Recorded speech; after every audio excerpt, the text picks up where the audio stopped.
আল্লাহ বললেন আজকে আমার ঈসাকে আমি চতুর্থ আসমানে নিয়ে আসবো। জিবরাইলকে বলেন জিবরাইল যাও আমার ঈসাকে চতুর্থ আসমানে নিয়ে চলে আসো, কারণ আমার ঈসার দোয়া কবুল করে ফেলছি। কিয়ামতের আগে আমার আখিরি নবীর উম্মত বানাইয়া আমার ঈসাকে আমি দুনিয়াতে পাঠাবো। একসাথে জোরে বলবেন না আল্লাহু আকবার। না না হয় না, আরো জোরে বলেন। খ্রিস্টানরা বলে আল্লাহ আছে কিন্তু আল্লাহর পোলা আছে, খ্রিস্টানরা বলে আল্লাহ আছে কিন্তু আল্লাহর ছেলে আছে। ওরা ঈসা রুহুল্লাহকে আল্লাহর ছেলে মনে করে এবং হযরত মারিয়াম আলাইহিস সালামকে তারা আল্লাহর স্ত্রী মনে করে থাকে।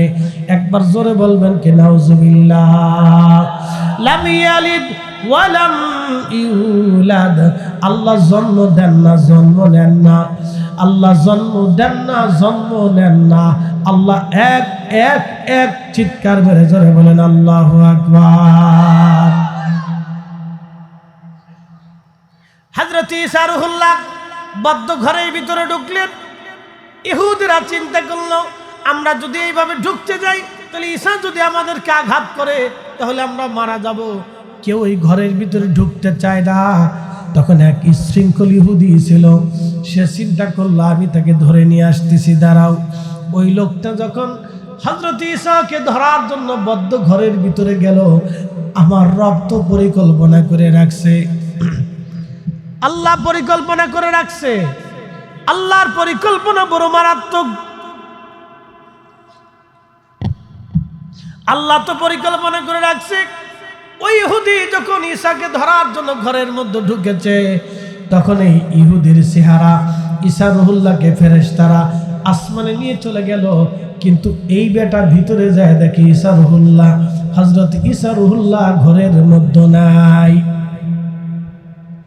হযরত ঈসা রুহুল্লাহ ঘরের ভিতরে নাই, কিন্তু আমার রব ওই ইহুদি ব্যক্তিটাকে ঈসা রুহুল্লাহর চেহারা, তার চেহারার মতো আল্লাহ বানায় দিলেন। একসাথে জোরে বলবেন আল্লাহু আকবার।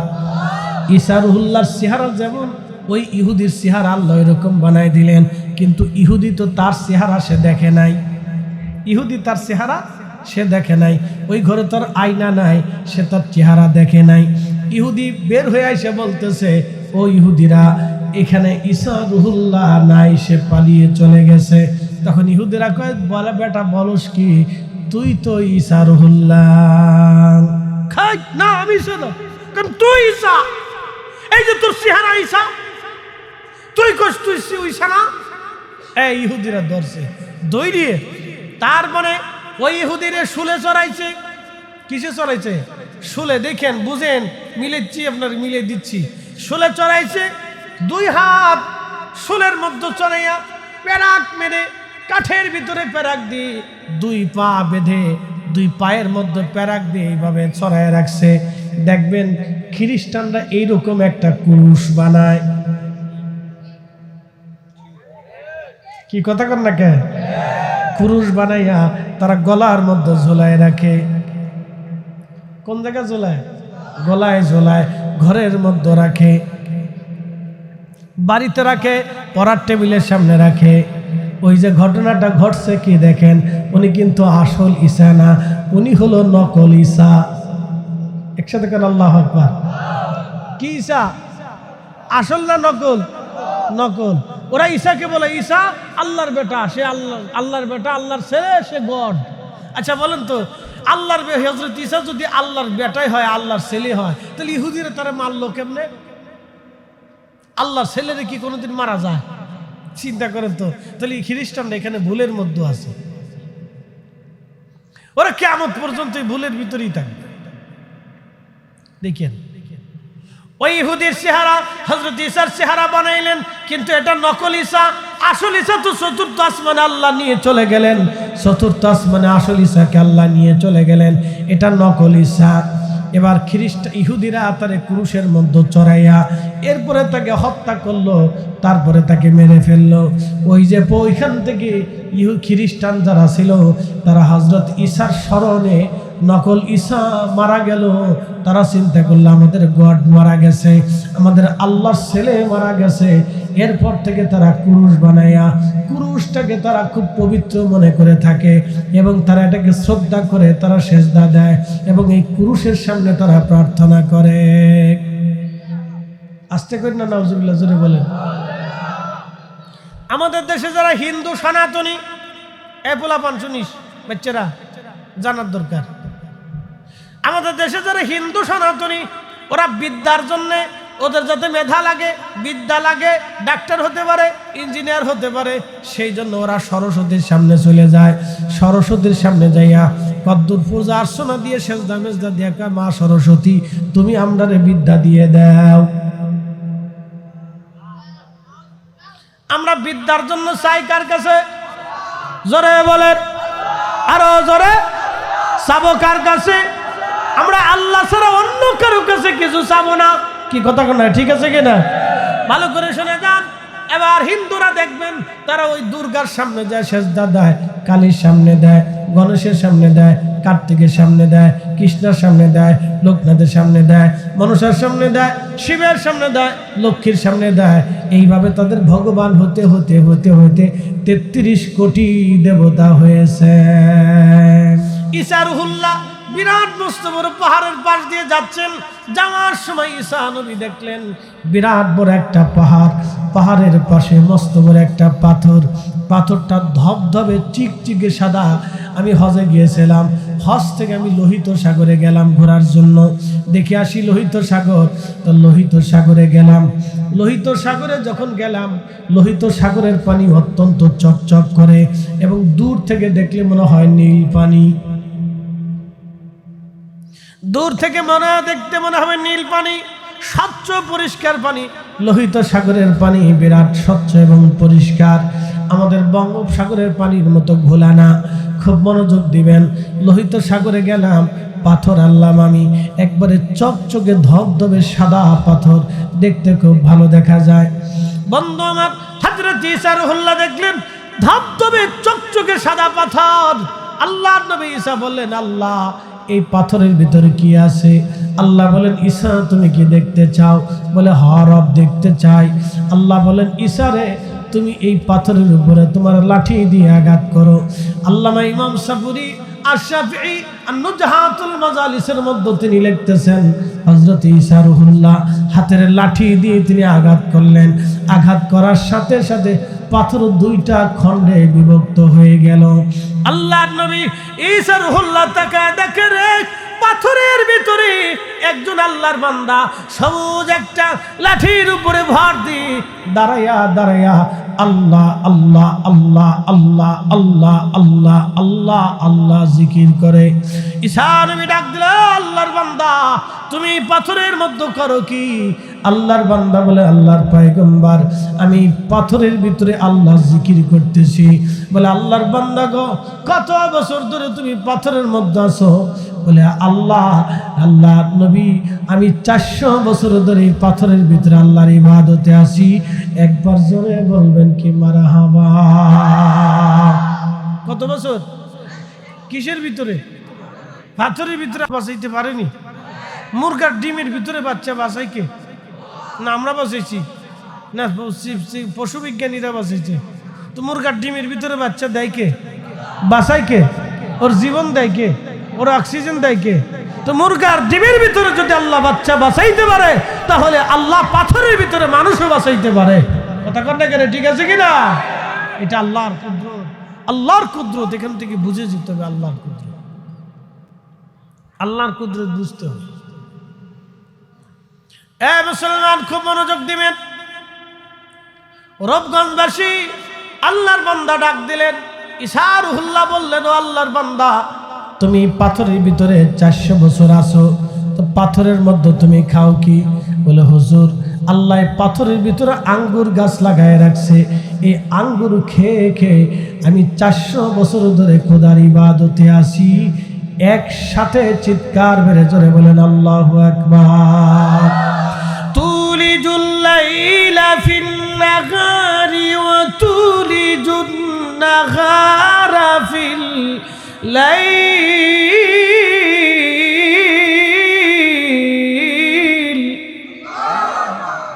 তুখরিজুল হাইয়া মিনাল মাইত।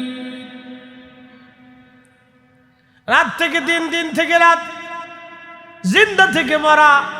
তুখরিজুল মাইয়াতা মিনাল হাই, জিন্দা থেকে মরা, মরা থেকে জিন্দা বের করি, জিন্দা থেকে মরা, মরা থেকে জিন্দা বের করি। সেই রবের নাম কি জোরে বলেন। ঈসা রুহুল্লাহ ডাক দেখা, আল্লাহ এই যে বান্দাটা 400 বছর ধরে পাথরের ভিতরে ইবাদত করে, আল্লাহ জীবনে কোনোদিন গুনাহ করে নাই, মিথ্যা বলে নাই, ছগলখড়ি করে নাই, ধোঁকা দেয় নাই, অন্যায় করে নাই, আল্লাহ খুন করে নাই, মারামারি করে নাই, ফাসাদ সৃষ্টি করে নাই। আল্লাহ আল্লাহ আল্লাহ 400 বছর ধরে একাধারে ইবাদত করেছে রাব্বি। আল্লাহ এর চাইতে দামি কি মানুষ দুনিয়াতে আর আসেনি? আল্লাহ ডাক দেখা, হায় ঈসা এর থেকেও দামি মানুষ আমি দুনিয়াতে পাঠাবো। বলে আল্লাহ এরা কারা? আল্লাহ নবী বললেন, আল্লাহ এরা কারা? আল্লাহ ডাক দে বলেন, ঈসা রে এরা হলো আমার আখিরি নবীর উম্মত। তেলের গাড়ি তেলে চলি, হাওয়ার গাড়ি হাওয়ায় উড়ে, বিনা তেলে চালাই গাড়ি নবী সুলাইমান।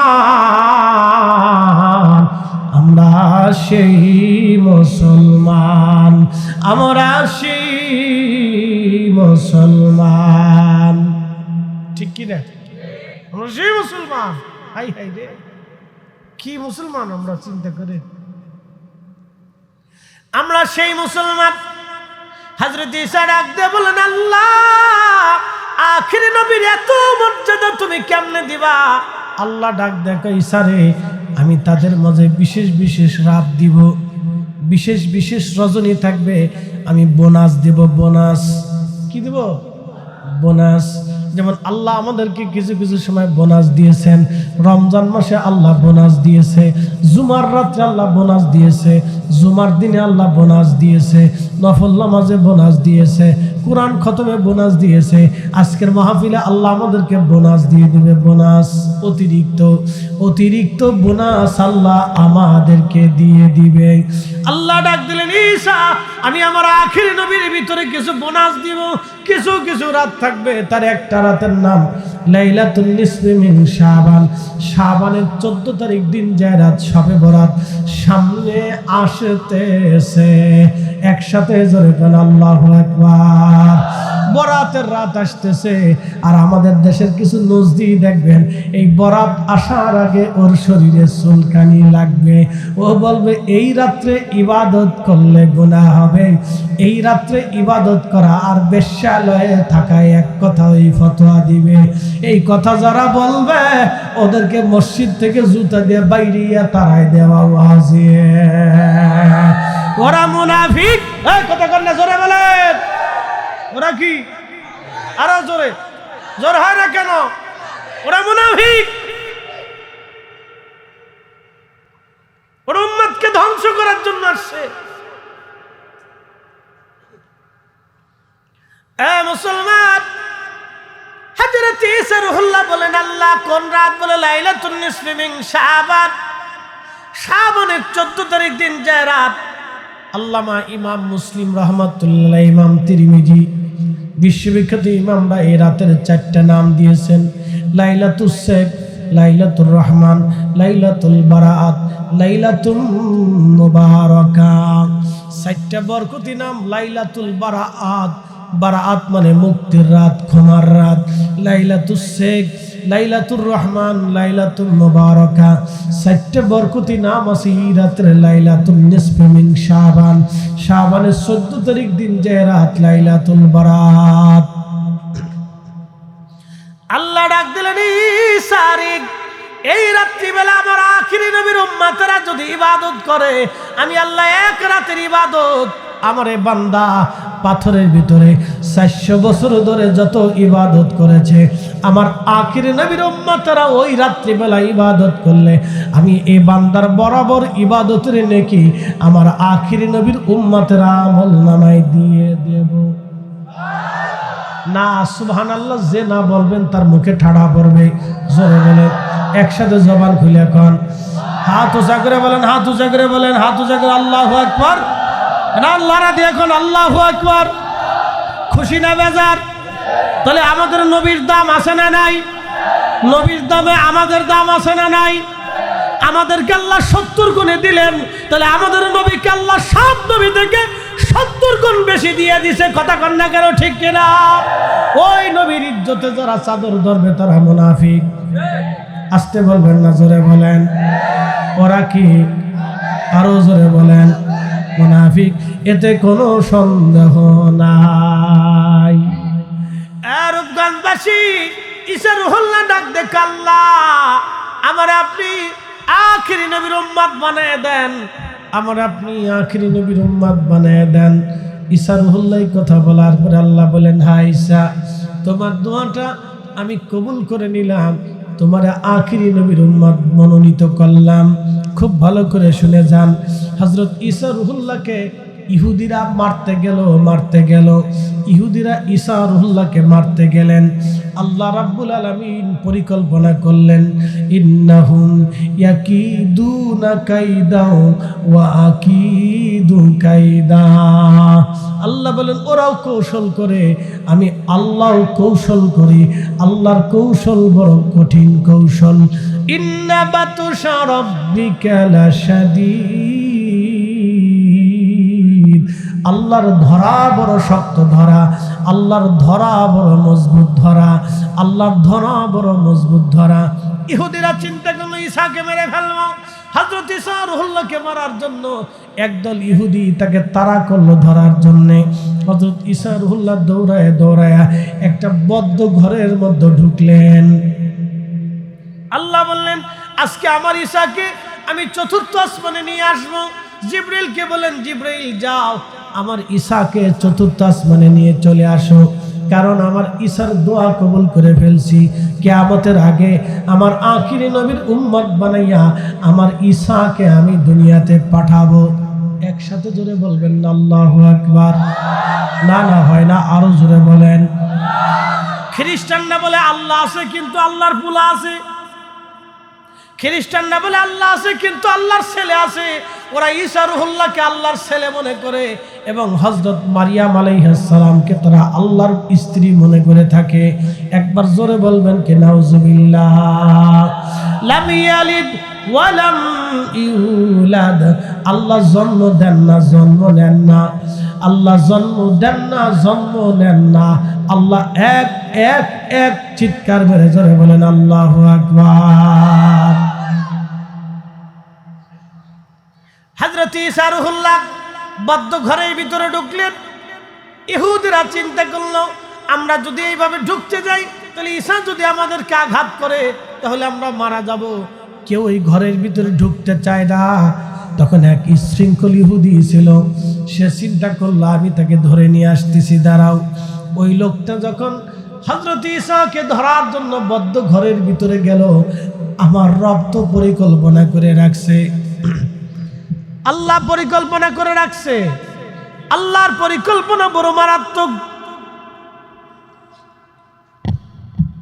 আল্লাহ তো পরিকল্পনা করে রাখছে। ওই ইহুদি যখন ঈসাকে ধরার জন্য ঘরের মধ্যে ঢুকেছে, তখন এই ইহুদির চেহারা ঈসা রুহুল্লাহকে ফেরেশতারা আসমানে নিয়ে চলে গেল। কিন্তু এই বেটা ভিতরে যায় দেখে ঈসা রুহুল্লাহ, হযরত ঈসা রুহুল্লাহ ঘরের মধ্যে নাই। হযরত ঈসা রুহুল্লাহ ঘরের ভিতরে নাই, কিন্তু আমার রব ওই ইহুদি ব্যক্তিটাকে ঈসা রুহুল্লাহর চেহারা, তার চেহারার মতো আল্লাহ বানায় দিলেন। একসাথে জোরে বলবেন আল্লাহু আকবার। ঈসা রুহুল্লাহর চেহারা যেমন, ওই ইহুদির চেহারা আল্লাহ এরকম বানায় দিলেন। কিন্তু ইহুদি তো তার চেহারা সে দেখে নাই। ইহুদি তার চেহারা সে দেখে নাই। ওই ঘরে তার আয়না নাই, সে তার চেহারা দেখে নাই। ইহুদি বের হয়ে এসে বলতেছে, ও ইহুদিরা, এখানে ঈসা রুহুল্লাহ নাই, সে পালিয়ে চলে গেছে। তখন ইহুদিরা কয়, বলে বেটা বলস কি, তুই তো ঈসা রুহুল্লাহ।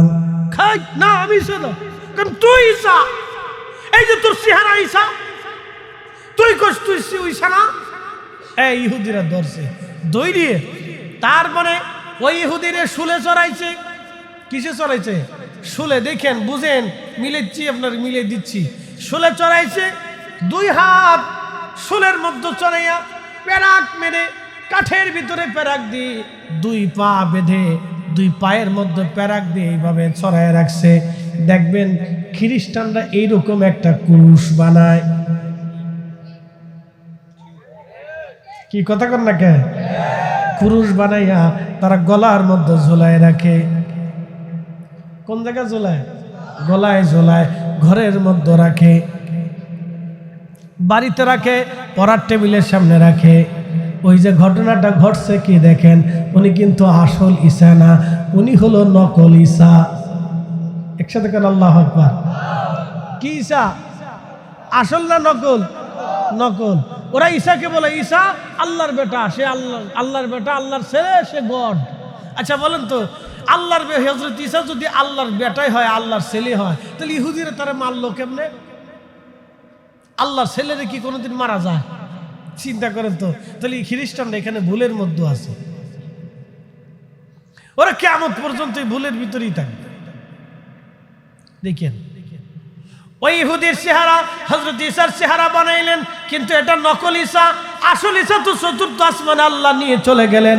চতুর্থ আসমানে আসল ঈসাকে আল্লাহ নিয়ে চলে গেলেন, এটা নকল ঈসা। এবার ইহুদিরা তারে ক্রুশের মধ্যে চড়াইয়া এরপরে তাকে হত্যা করলো, তারপরে তাকে মেরে ফেললো।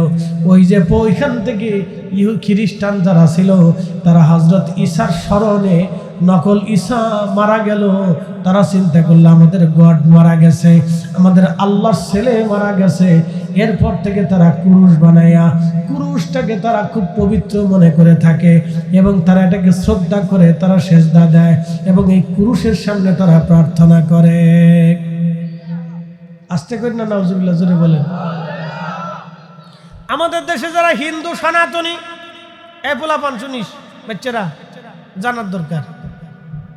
আমাদের দেশে যারা হিন্দু সনাতনী, ওরা বিদ্যার জন্যে, ওদের যাতে মেধা লাগে, বিদ্যা লাগে, ডাক্তার হতে পারে, ইঞ্জিনিয়ার হতে পারে, সেই জন্য ওরা সরস্বতীর সামনে চলে যায়। সরস্বতীর সামনে যাইয়া কদ্দুর পূজা অর্চনা দিয়ে, সেজদা মেজদা দিয়ে কয়, মা সরস্বতী, তুমি আমরারে বিদ্যা দিয়ে দাও।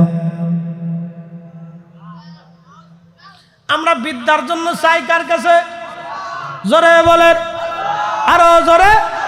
চাবো কার কাছে? আমরা আল্লাহ ছাড়া অন্য কারো কাছে কিছু চাবো না। কি কথা না, ঠিক আছে কিনা? ভালো করে শুনে যান। এবার হিন্দুরা দেখবেন, তারা ওই দুর্গার সামনে যায়, সেজদা দেয়, কালীর সামনে দেয়, গণেশের সামনে দেয়, কার্তিকের সামনে দেয়, কৃষ্ণের সামনে দেয়, লোকনাথের সামনে দেয়, মনসার সামনে দেয়, শিবের সামনে দেয়, লক্ষ্মীর সামনে দেয়। এইভাবে তাদের ভগবান হতে হতে হতে হতে 33 কোটি দেবতা হয়েছে। কত কোটি? 33 কোটি। আমরা কত আছেন? আরো জোরে, একসাথে। সূর্য উঠাই কে? সূর্য ডুবাই কে? বাতাস দেয় কে? শীত আনলো কে? শীত চলে যাবে কে? গরম দেবে কে? গরম বিদায় করবে কে? বৃষ্টি দেবে কে? মাঝি না? মাঝি না নদীর পার। মাঝি না কি? নদীর পার তো বুঝলাম, কিন্তু মাঝি না কি? আচ্ছা, মাঝি না, না নদীর পার, এটা ঠিক আছে। মাঝি না চিনলাম। আমি গেছি ওই লালমনিহাটে এক জায়গায় হাতিবান্ধ। চিন্তা করেন, হাতিবান্ধ দিয়ে রাখে। তা হাতিবান্ধা একটা বাজারের নাম হচ্ছে গুতামারি। আমি বললাম, আপনার গুতা মারেন? না, গুতামারি।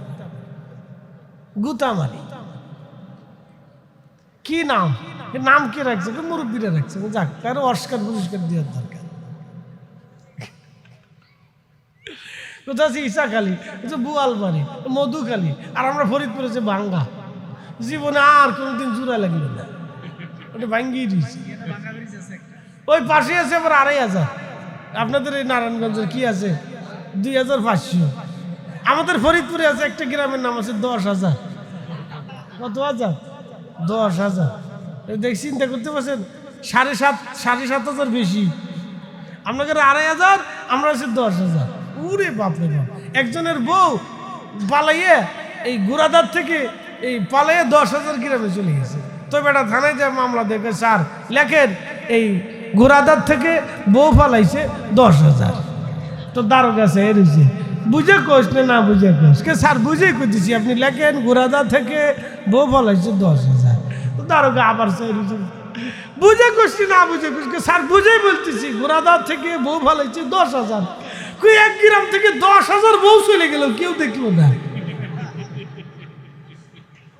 স্যার গ্রামের সব 10,000, তা তো কবি 10,000। বুঝতে পারছেন তো? নামের যে কত ফেরা, এই ফেরার শেষটাই বিরাট ফেরা, ফেরা নামের ফেরা। বন্ধু, নামের ফেরা খুব ভালো। মাঝিরা নদীর পার, আমি নদীর পার বুঝলাম, কিন্তু মাঝি না চিনতেছি না। যাই হোক, যেটা হোক, আমাদের কিছু নাম সংস্কৃতি থেকে এসেছে। মাঝিরা নদীর পার বাসি হযরতে ঈসা রুহুল্লাহ আসমানে চলে গেলেন, কিন্তু নকল ঈসাকে তারা মেরে ফেললো। খ্রিস্টানরা মনে করলে এটাই অরিজিনাল ঈসা, আমাদের ঈসাকে তারা মেরে ফেলছে। ভাই আমার, খুব মনোযোগ দিবেন।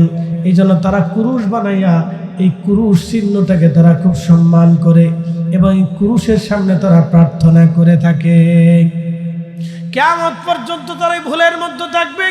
খুব মনোযোগ দেন। হযরত ঈসা চতুর্থ আসমানে আল্লাহ তাকে নিয়ে চলে গেলেন।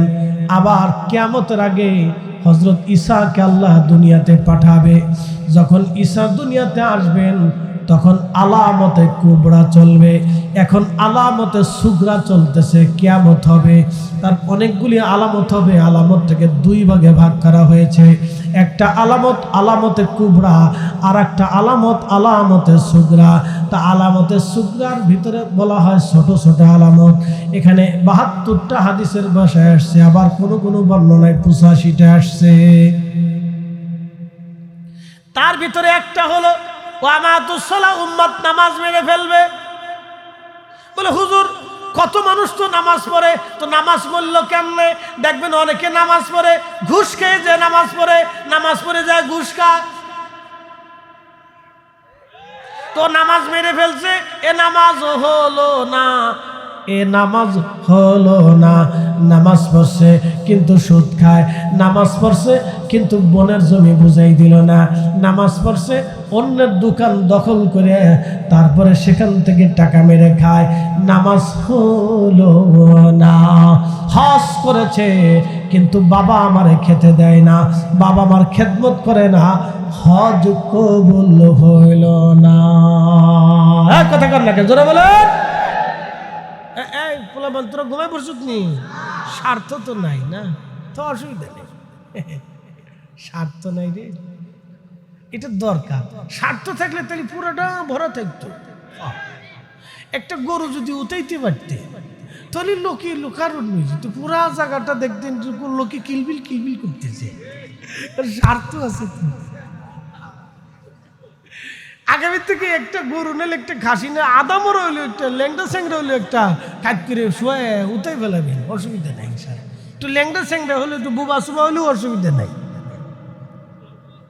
হ্যাঁ, একটু ল্যাংটা স্যাংরা যদি কাজ করতে, যে মরা ধরো আছে না, কিছু দূর দেখবেন যে এমনি এমনি লেড়ে লেড়ে হাঁটে, ওর একটা আইনাও খারাপ যদি শোয়াইতে পারেন, তো কিছু গরু বাচ্চে, অসুবিধা নাই, স্বার্থ আছে।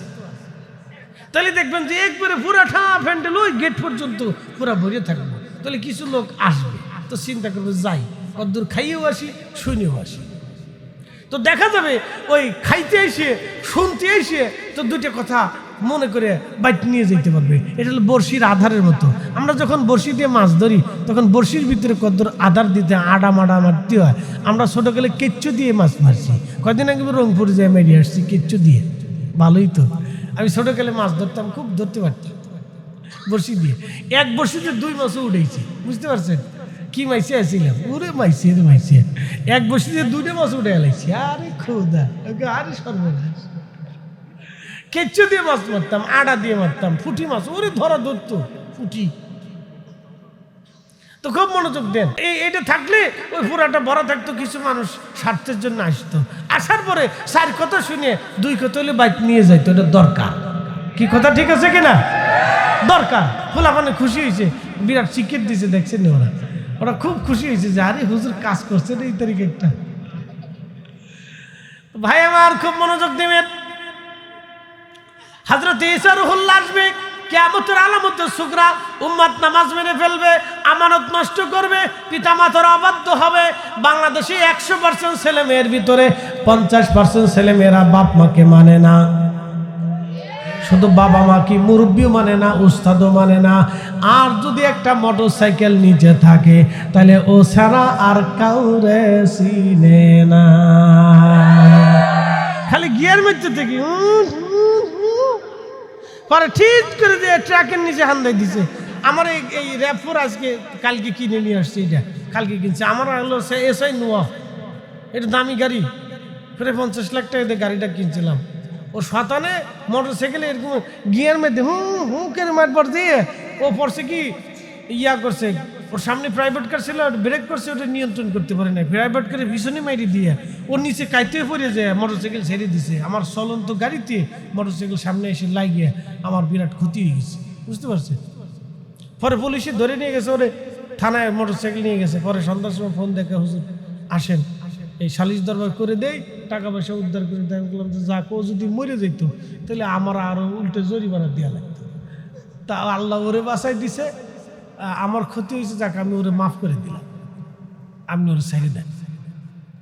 কে হুজুর ঠিক আছে, আপনি যেহেতু বললেন তো মাফ করে দিলাম, দেন ছেড়ে দেন। ও বাইসে রয়েছে এই বেশি, ছাতা মরে গেলি শেষে আর আমার উপর আইয়া এসে কইতে, হুজুর ওলা বললাছি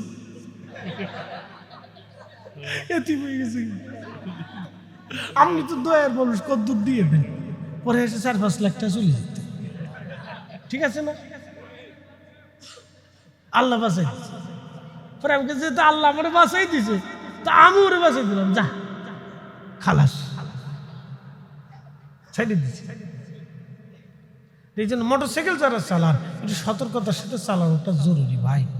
পৃথিবীর কোন, আমি মালদ্বীপে গেছি, ওরা স্কুটি চালায়, স্কুটি, ওদের মেয়েরা, ছেলেরা, বুড়া, জুয়ান বাচ্চারা স্কুটি চালায়। ওরা শত শত কোটি কোটি টাকার মালিক বাচ্চারা, ছেলেরা স্কুটি চালাচ্ছে। মালয়েশিয়াতে যা দেখবেন ধনী ধনীর আদরের দুলারা স্কুটি চালাচ্ছে। আমাদের দেশে এরকম ফাঙ্কু সাঙ্কু ভু ভাঁ ভু হাঁ, মাঝে মধ্যে রাস্তা দিয়ে চলার সময় মনে হয় যে এটা কি গজব চাইতেছে নাকি, আমি বুঝি না। রাষ্ট্র এগুলো অনুমতি দেয় কে? যারা অনুমতি দেয় ওরাও পাগল।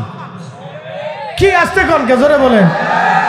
ওদেরকে মাঝিনা নদীর পারে নিয়ে চুবানোর দরকার, বুড়িগঙ্গার পানির ভিতরে চুবাইয়া মাথা ঠিক করার দরকার। ও শীতলক্ষা বুড়িগঙ্গা কে এলেছে, আমি তো বুড়িগঙ্গার পারে থাকি। শীতলক্ষার পানিও খুব একবারে খুব নেককার পানি, বাপরে বাপ, পানির কি ঘিরান আসলে, পুরি ঘিরান। বুড়িগঙ্গার পানি, শীতলক্ষার পানি, তারপরে তুরাগ নদীর পানি, এই পানির ভিতরে বিরাট বরকত। একবার গোসল করে উঠলে সগিরা গোনা থাকবে না, মারাত্মক বরকত। ওদেরকে ধরে ধরে এনে পানির ভিতরে চুবানোর দরকার। এই সমস্ত গাড়ির অনুমতি দেয় কে? সরকার। কি কথা ঠিক আছে না ভাই? দেয় দেখেই তো বলা মানে কিনে, না কিনে দেওয়া পর্যন্ত বাপের পাশ ছাড়ে না, মার জান শেষ করে বলে দেয়, দিতেই হবে, নাহলে আত্মহত্যা করবার যায়। কি এটা কষ্ট না? এক বাপের এক পুত না দিতে বলে শিক্ষের দুঃখের ফাইডে কান্দে কেটে ল্যাংটা ফ্যাংটা হইয়া তারপরে কান্দে, ঘরের ভিতরে বলে শিক্ষের পরে কান্দে, উঠলেই কান্দে, দিতেই হইবে। পরে শেষ পর্যন্ত বাপ মনের দুঃখে পরে মোটরসাইকেল দেওয়ার পরে কত বাপ যে সন্তান হারাইছে তার হিসাব নেই। আরে কত বাপের সন্তান চলে গেছে, কবরে চলে গেছে, এই মোটরসাইকেল ধরে ধরে বাপে কান্দে, মায় কান্দে। তাই জন্য নারীদেরকে বলবো, সন্তানদের প্রয়োজনে জুতা দিয়ে বাইরে দিবেন, কিন্তু মোটরসাইকেল দিবেন না। হ্যাঁ, ভালো জিনিস শিখে দিয়ে গেলাম, কোনো কাহিনী চলবে না। আমার আব্বা ছোটকালে আমি মাদ্রাসায় গেছিলাম, এত করে স্যান দিয়ে একবার দাবর দিয়েছিল, এক দাবরে আমি মাদ্রাসায় আজকে হুজুর হয়ে গেছি, এক দাবরে হুজুর হয়ে গেছি। আমি আমার বাচ্চাদেরকে বেলায় কোনো চান নাই, আমি বলছি সব দেবো, পড়ালেখার টাইট মতো থাকতে হবে, কোনো কাহিনী চলবে না। মাদেরকে বলতেছি, বোনদেরকে বলতেছি, জুতা দিয়ে বাইরে ওরা সোজা করে ফেলবেন, ওই 14 গোষ্ঠী বাইরে দেবেন, কিন্তু মোটরসাইকেল দিবেন না, না দিবেন না, মোবাইল দিবেন না। এই যে এই বছরে একটা ছেলে আপনার পাস করছে মেডিকেলে, সারা বাংলাদেশে ফার্স্ট হয়েছে, ও এই পর্যন্ত মোবাইল চালায়নি। এই পর্যন্ত মোবাইল চালায়নি। বুঝেন এবার আপনি মেডিকেলে ফার্স্ট হয়েছে সারা বাংলাদেশে, কত বড় মেধাবী আপনি ছেলেটা। এই ছেলেটা বাংলাদেশে থাকলে আমাদের বাংলাদেশের মানুষদেরকে সিঙ্গাপুরে নেওয়া লাগবে। কি কথা ঠিক আছে কিনা? কিন্তু রাষ্ট্র এদেরকে প্রোটোকল দেয় না। আমাদের বড় বড় মেধাবী যারা, তাদেরকে রাষ্ট্রের উচিত প্রোটোকল দেওয়া, নিরাপত্তা দেওয়া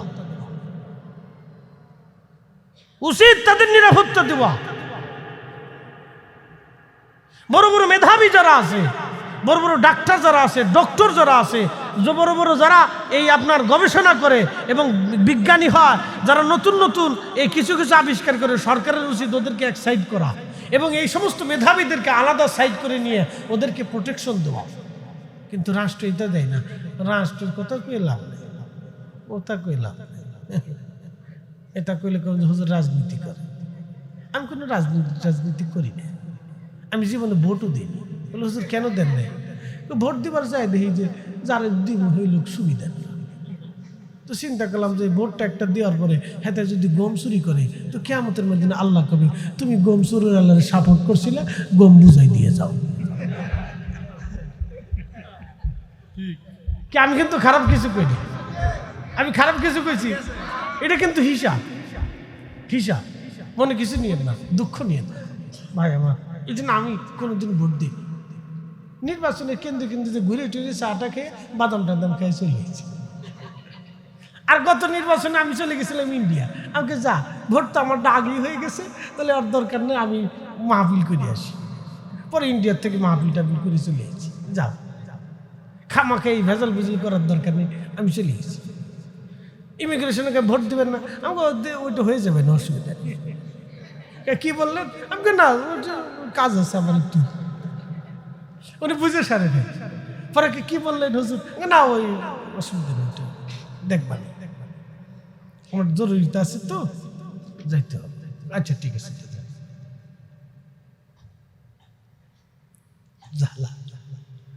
এই জন্য ছেলে ফেলেদের কি মোটরসাইকেল দিয়ে না, এটা দিয়ে না, দিয়ে না। মোবাইল টোবাইল যত কম দিতে পারবে দিবেন না। ভালো জিনিস খাওয়াবেন, চিপস চকলেট মকলেট এই হাবিজাবি খাওয়াবেন না। ওদেরকে খেজুর, তারপরে ছাতু খাওয়াবেন। ছাতু তালবিনা, আরবিতে বলে তালবিনা, ছাতু খাওয়াবেন। পোলাপান ছাতু চিনে না এখন। আমরা হলো ছাতু খাওয়া পোলাপান, এই যে যারা বসে আছে ছাতু খাওয়া পোলাপান। আর এখন যেটি আছে এটা হলো চিপস খাওয়া পোলাপান। চিপস, হ্যাঁ, তোরা পোলাপান কিছু মনে করিস না, এগুলো চিপস খাওয়া পোলাপান। ও কয়দিন পরে ডায়াবেটিস হয়ে যাবে। আমরা ছাতু খাওয়া, কি কথা ঠিক আছে না? আমরা মা দাদিরা আমরা ছাতু খাওয়াইছে, এই জন্য বুড়া খেলে এখনো চেহারা চকচক চকচক করে। একসাথে কেন আল্লাহু আকবার। আমরা ছাতু খাওয়া পোলাপান। আর ওই নতুন নতুন ওরা যারা আছে নতুন, ওরা চিপস খাওয়া পোলাপান, ওরা চিপস খায়। আমরা জীবনে চিপস কোনোদিন খাইছি না, খালি একবার ভালোটা খাইছি, তাজা তাজা জিনিস খেয়েছি। কষ্ট হচ্ছে আপনাদের? আর বাড়াবো না, রাত হয়ে গেছে, বেশি রাত হয়ে গেছে, যেহেতু স্বার্থ নাই, এই জন্য দোয়ার দিকে চলে যাবে। একসাথে কোন আল্লাহু আকবার। ঈসা রুহুল্লাহ দুনিয়াতে আসবেন, কিয়ামতের আলামত। দুই কথা বলছিলাম, আলামতে সুগরা। আরেকটা আলামতে সুগরার কথা বলে দিয়ে যাই, সেটা হচ্ছে তালাক বাড়বে। তালাক কি বাড়বে? এ নারীরা ভালো করে শুনে যান, এ পুরুষ জাতি আপনারা শুনে যান। আমার ওয়াজটা যদি শুনে থাকেন আর বুঝে থাকেন, আপনাদের পায়ে হাত দিয়ে বলতেছি, আল্লাহর রাস্তে বলতেছি, আল্লাহর কসম দিয়ে বলতেছি, কোনো ছেলে আর মেয়ের যদি ডিভোর্সের পর্যায়ে চলে যায়, তাহলে একবারে জীবনের শেষটুকু চেষ্টা দিয়ে তার ডিভোর্সটাকে ঠেকানোর চেষ্টা করবেন। ডিভোর্স হতে দিবেন না, তালাক হতে দিবেন না। জীবনের শেষ চেষ্টা দিয়ে ওদেরকে বুঝাইয়া হলেও, হাতে পায়ে ধরে হলেও, কিছু স্বার্থতত্ত্ব দিয়ে হলেও, ওই যে স্বার্থের কথা কইছি না, ওই কিছু স্বার্থতত্ত্ব দিয়ে হলেও ওদেরকে মিলানোর চেষ্টা করবেন, ডিভোর্স যাতে না হয়। বলে হুজুর কেন? শোনেন, ডিভোর্স হলে ওই মেয়েরও সমস্যা না, পুরুষেরও সমস্যা না। ওই যে বাচ্চাটা আছে না, সারা জীবন ওই মাইন্ডে ধুকে ধুকে ধুকে ধুকে জীবনের শেষ দিন পর্যন্ত তার মাইন্ড এটা কাজ করে। জীবনের শেষ সময় পর্যন্ত এটা তার কাজ করে। সে অসুস্থতা ফিল করে। আমার আব্বা আম্মা ছোটকালে ডিভোর্স হয়েছিল, বাবা চলে গেছিল, মা আমরা থাকছে দেখছে না দেখছে, মা আর এক জায়গায় যায় বিয়ে বসছে। এই কাজ তার অন্তরে মগজে সবসময় চলতে থাকে, বুঝতে পারছেন? ওই ছেলেটার জীবনেও সে মানসিকভাবে আর পরিপূর্ণতা পায় না।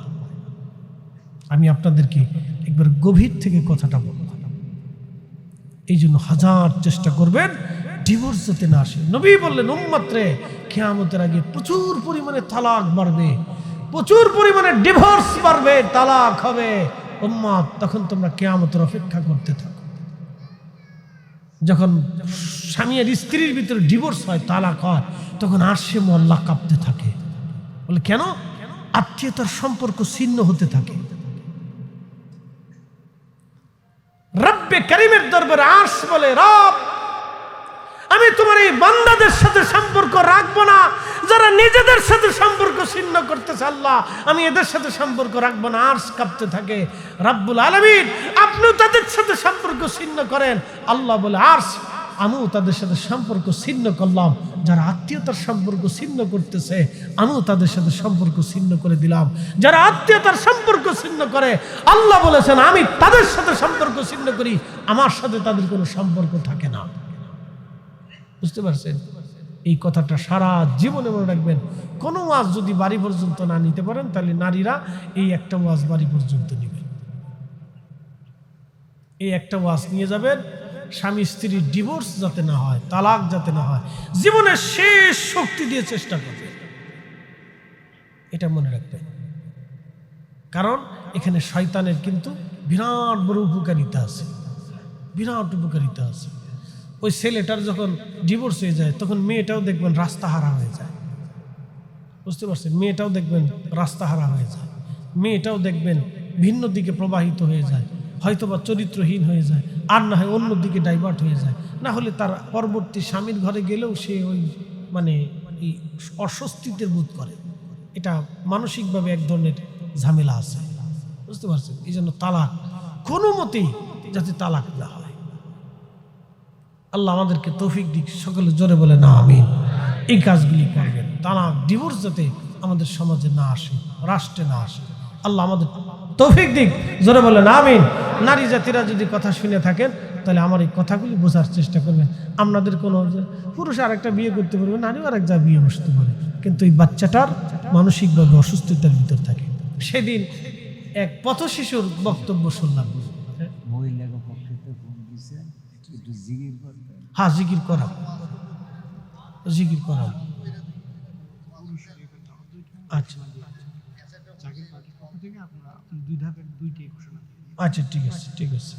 তো খুব মনোযোগ দেন, খুব মনোযোগ দেন। যে কথা বলছিলাম, আমরা মহিলাদের জিকির শোনাবো ইনশাল্লাহ, অসুবিধা নেই। জিকির তো শুনবেন, কিন্তু যে টাকাটা দিচ্ছেন মাদ্রাসা, ও তো দেখে আমি টের পেয়েছি ভুজকা খাওয়ার টাকা। বুঝেন না মনে হয়? মহিলারা কিছু টাকা পাঠাইছে, আমি তো হাত দিয়ে ধরছি। আমার ইদ্রিস আল কাদরি আমাকে হুজুর একটু ধরে, তা আমি ধরে দেখি, ভিতরে তাকায় দেখি 10 টাকার নোট, 20 টাকার নোট। তখন বুঝি এটা হলো ফুচকা খাওয়ার টাকা দিচ্ছে, শর্টপুটির টাকা দিচ্ছে, আসল টাকা দেয়। আমি সিরাজগঞ্জে মাহফিলে গেলে, আল্লাহ, ওই যে ভাই বলে গেছে উত্তরবঙ্গে প্রচুর মানুষ হয়, গোরস্থানের মাহফিলগুলিতে দেখি নারীরা নাকের, এটার কি বলে, নাক ফুল আছে না, নাক ফুল, তারপরে কানের দুল, হাতের বালা, এগুলি খুলে খুলে প্যাকেট করে তারপরে দিয়ে যায়, পাঠায় দেয়, নাম টাম লিখে পাঠায় দেয়। আমাদের দেশের বেটিরা খুব চালাক, খুব কিপটিয়া, আর দিবার চায় না। এরা মনে করে সোনা টোনা আমরা কবরে নিয়ে চলে যাব, কিন্তু তো সুযোগ টুযোগ নাই, সুযোগ নাই। টুপলার ভিতরে বলে 8,000 টাকা পাঠাইছে, তাহলে ভালোই ফুচকা খাওয়ার টাকা পাঠাইছে গো, একসাথে জোরে কেন আল্লাহু আকবার। হ্যাঁ, মহিলারা 8,000 টাকা পাঠাইছে। শেষ, ঈসা রুহুল্লাহ দুনিয়াতে আসবেন, এটা কিয়ামতের আলামতে কুবরা। ঈসা রুহুল্লাহ আসমান থেকে নামবেন, তার আগে ইমাম মাহদী দুনিয়াতে আসবেন।